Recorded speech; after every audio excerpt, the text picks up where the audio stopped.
Test, test, test. In this video, we want to share with you 3 practical tips that you can use while building your miniature terrain projects. Let's start with the use of Styrofoam.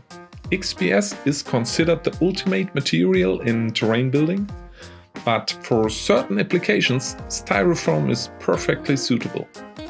A good example is the crafting of earth mounts. Why do I like to use Styrofoam here? Because it is light and because it is cheap.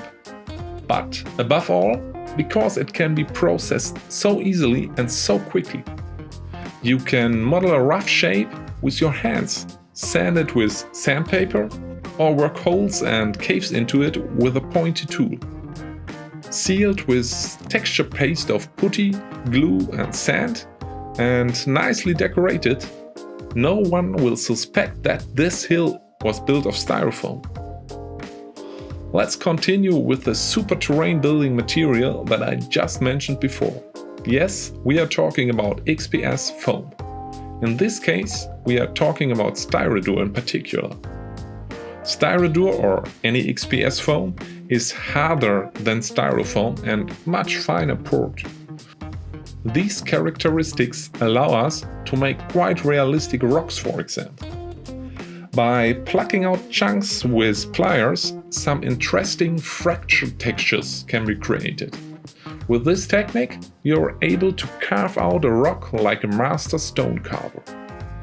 More precise fractures can be created with the help of a craft knife. To do this, cut a few millimeters in and then pick out the rest of the foam. Sealed and textured with a putty color mixture, this spooky beautiful rock can be built. You may still have in mind that Michael from Tabletop Workshop is featured in our book Miniature Terrain Making Volume 1 with a guest article. And guess what? I got the idea for this video because I'm currently preparing topics for a guest article in Michael's new terrain book.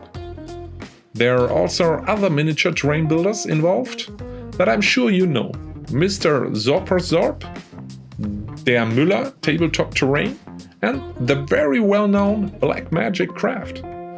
So the Kickstarter is currently running and you can find the link in the description of this video. Check it out and get your copy of Michael's new terrain book.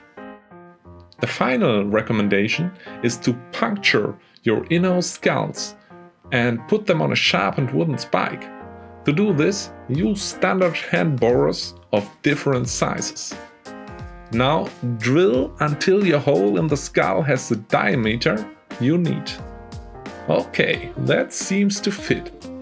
Of course, such a skull stake looks especially good in the entrance area of your estate.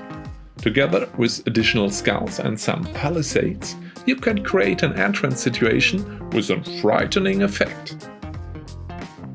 So long, stay safe, cheers!